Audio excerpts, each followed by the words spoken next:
Hello everyone and welcome to my latest build. Today I'm building the Messerschmitt BF109 F-4 from Eduard in 1/48 scale. I've wanted to build a Messerschmitt for quite a long time now, and the Eduard Profi Pack edition really appealed to me.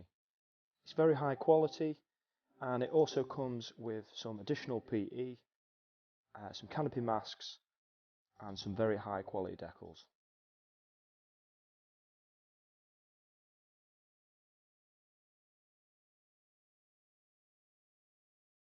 There are a lot of options for different schemes, however with this model I'll be doing the Scheme D. The instruction booklet is a well polished off gloss document, and it's very highly detailed and very simple to follow along.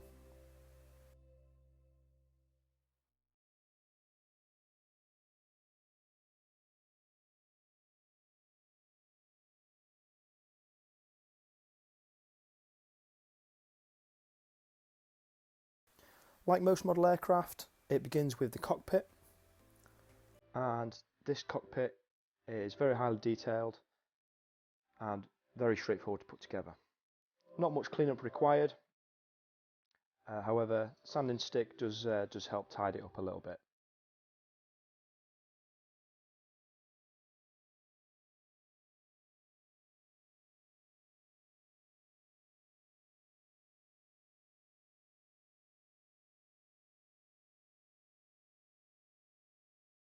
The PE is optional. There is plastic counterparts if you don't want to use the PE. However, I felt it added an extra layer of detail, so I was very keen to use the PE.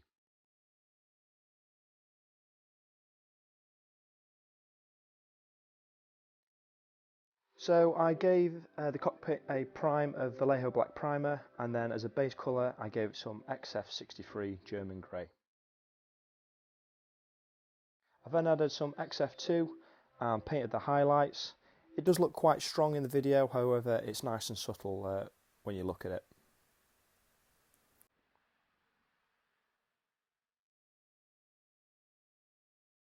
When the XF63 and XF2 was dry, I then dry brushed some X11 chrome silver over the raised panel lines and the raised plastic parts, just to add some wear and tear and scratches, as roughly where the pilot would be climbing in and out, and just, like I've said, just general wear and tear of the aircraft.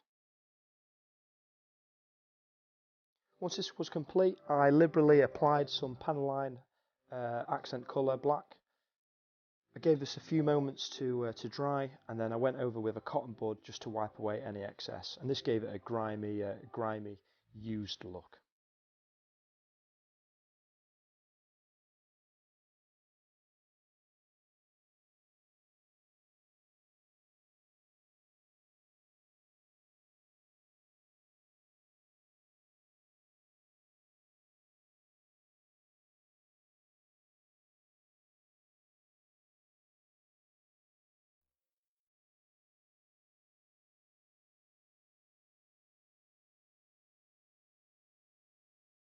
The PE also provides some seat belts, and again I think it looks fantastic. It really enhances the look of the cockpit and the model in general. And here you can see the finished cockpit. I was really satisfied, especially the dashboard. That's a PE piece as well, and it really stands out.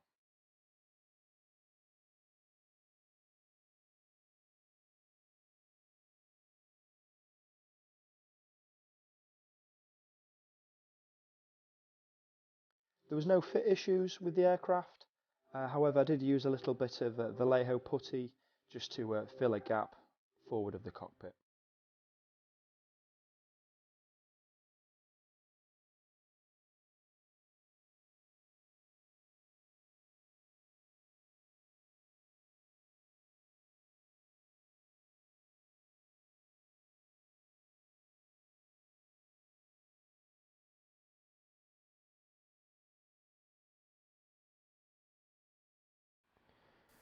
Once the build was complete, I then gave it some Vallejo black primer.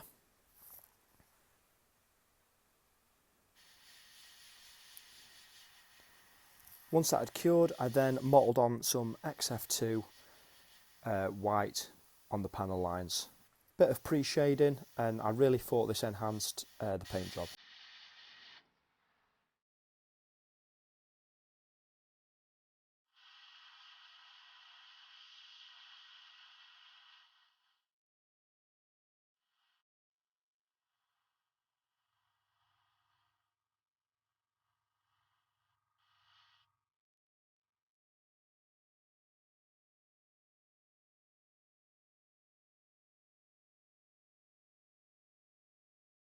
It was then time to apply the RLM 78, and for this I used the Mr. Hobby 418.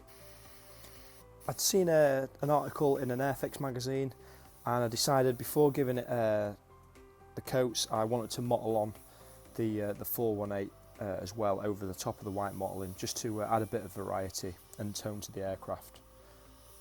Whether this achieved its aim, I'm not too sure, and it's a step maybe I didn't have to take. However, once the modelling was done, I gave it a few light coats, conscious not to cover up that pre-shading.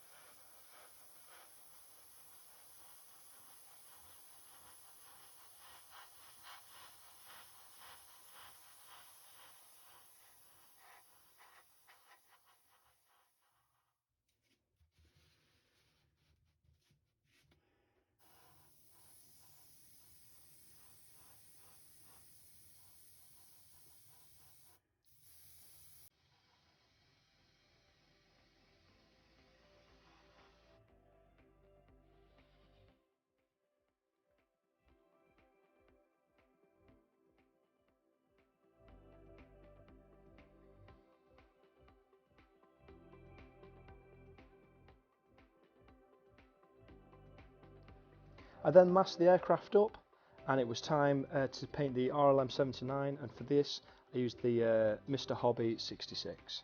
Again, I did the modelling. It was nice and relaxing. It was very easy to do, so nothing ventured, nothing gained, and I used the same process. I modelled once or twice, and then I went over with 2 light coats, conscious again not to cover up that pre-shading.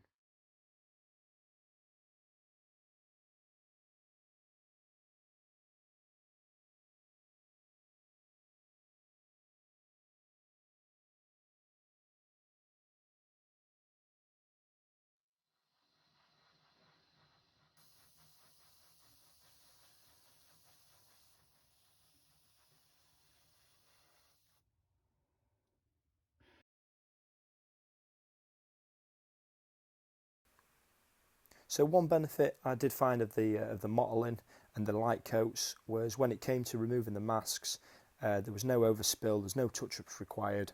I had a really nice sharp line.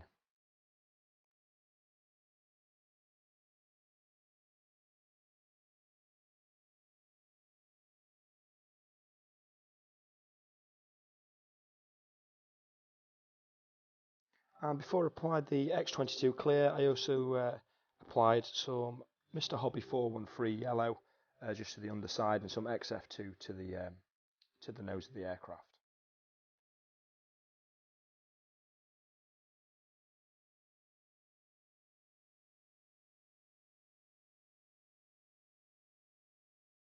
So before the decals went on, just to protect the paint, I gave it a few coats of Tamiya X22 clear,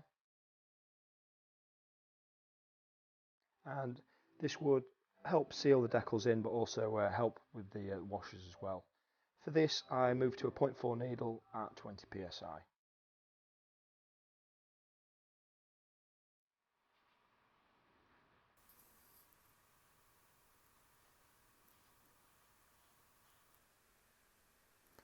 To apply the decals, I used Micro Set and Micro Sol. The decals were high quality, but they were a little bit frigid once they were on the aircraft. They didn't want to move around too much, so very carefully when I was applying them, I was trying to get them in position first time.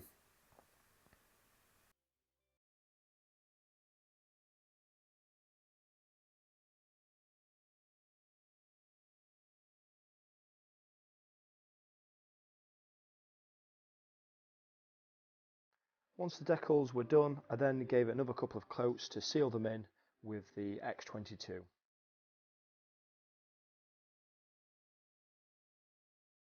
So with that cured, I then went on to the washers, and in the areas where I felt there'd be oil and grime, I used the panel line accent colour. This was in the wheel bays and also the landing gears. Again, I was quite liberal like I was with the cockpit, and then I went over with a cotton bud just to wipe away any excess.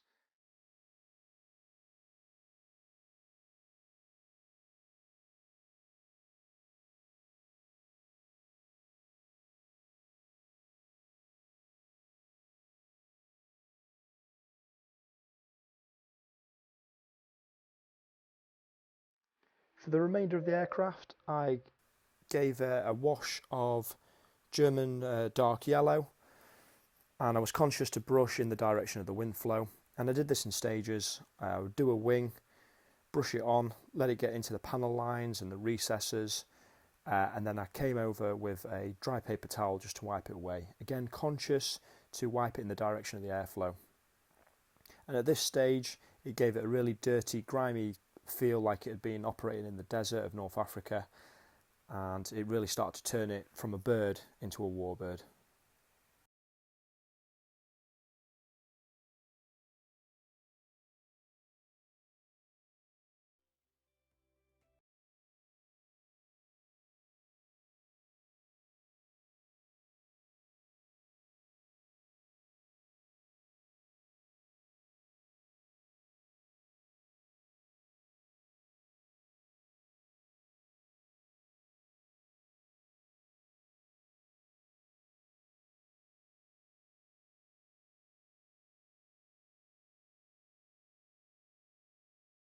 So once the wash was complete, I then got some oils, put them on a piece of cardboard to help soak out the linseed oil, and I very carefully applied little dots of oil, burnt umber, onto the panel lines, and then I blended them in with a soft brush.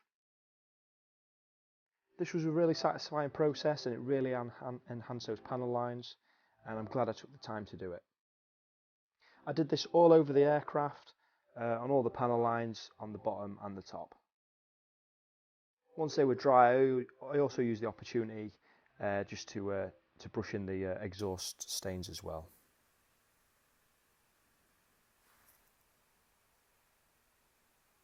And you can see the difference from, as we look at it, the right wing to the left, where the left doesn't have any oil panel lines, where the right does. And it's a visual interest that I'm really satisfied with. So just to enhance those panels a little bit more, in between the lines, I very carefully applied a couple of dots of white oil paint and blended them in. And again, it highlighted the panels to make those panel lines stand out.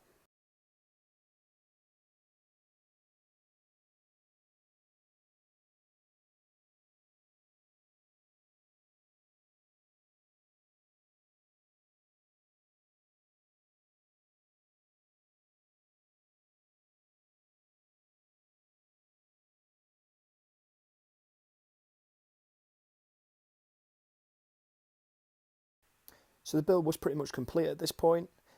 All it required then was to dry brush some X11 silver onto the propeller and the areas where the pilot would be climbing in and out of.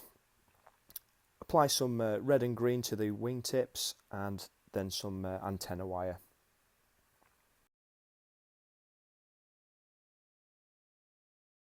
So with the aircraft complete, I then wanted to build a diorama base or a small vignette, and I sized up some foam to a picture frame, and you can see in the image how I envisioned it would sit. With the foam cut, I then took some Das clay that I purchased from Hobbycraft. I kneaded it for a few minutes, put some baby powder down on my work mat just to stop it sticking, and then flattened it out.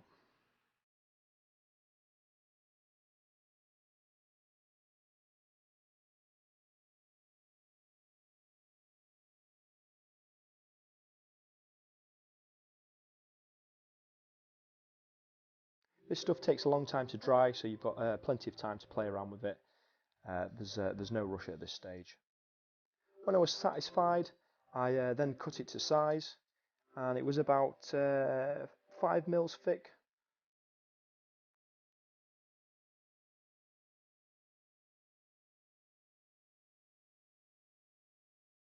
So with some PVA spread over the foam, brushed it in so I'd get a lot of coverage, and then I put the clay onto the foam.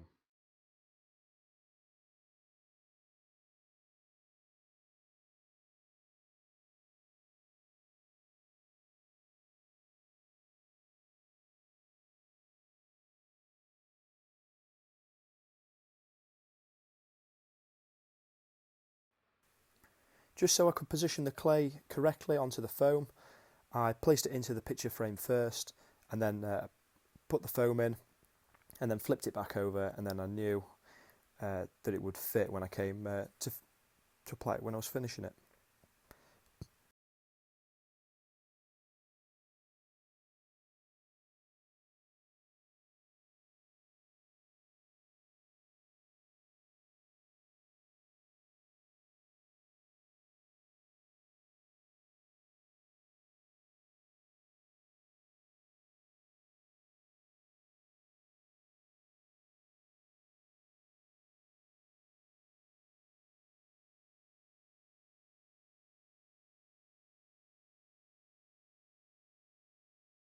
I then applied some PVA, some watered down PVA glue, 50-50 mix, and added some stones. The PVA glue helps stop the clay cracking, and it also helped firm the stones to the clay. I did push them down a little bit so it looked like they were buried in the ground, so some were sitting on top, some were buried into the ground, just to add a bit of variety.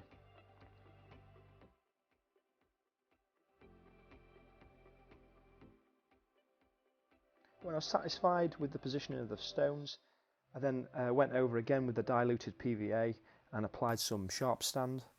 In hindsight, I would have added a variety of different grains of sand, so to speak, maybe some ballast from railway modelling, just to add a little bit of variety and texture and tone. However, the stones from my garden did break up the base.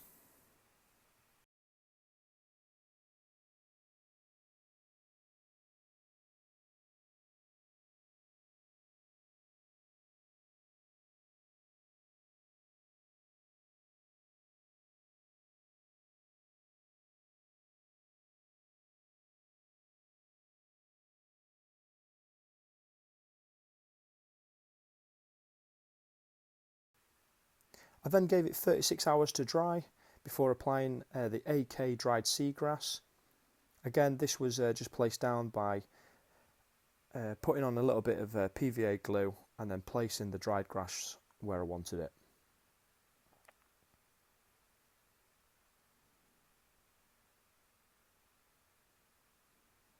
I spent quite a lot of time in the desert, and you do get a bit of vegetation here and there. So I just wanted to add it just to add a bit of variety to the base, so it wasn't just a plain stony base.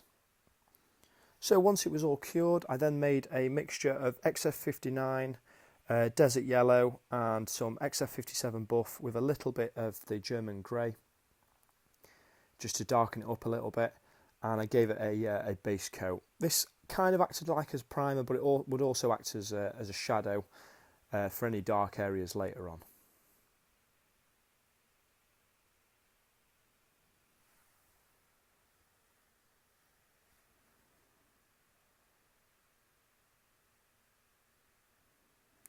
Once total coverage was complete, I then kept adding XF57 into the mix to lighten up and break up the monotony of the base colour.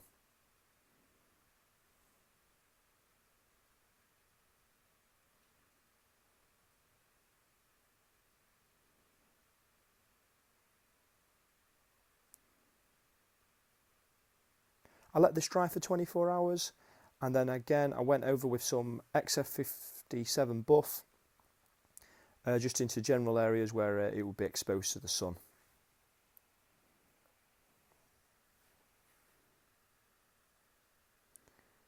I was satisfied how it was looking at this point. However, I did go over in patches with the XF59 and then again back over with the buff. And then it was time to paint the rocks. I used a variety of Vallejo products and paints to just paint the rocks, and I didn't stick to one formula. However, on the big rocks I would start with the darker paint, and then I would move up through the lighter shades. I was using a wet palette as well, so it would help blend the paints, and once they were dried it really did give a nice effect. I painted each individual stone as well, just to increase that contrast on the desert base. This was my first time playing around with vignettes and dioramas. It's something I want to get into, and I was really satisfied with the end product.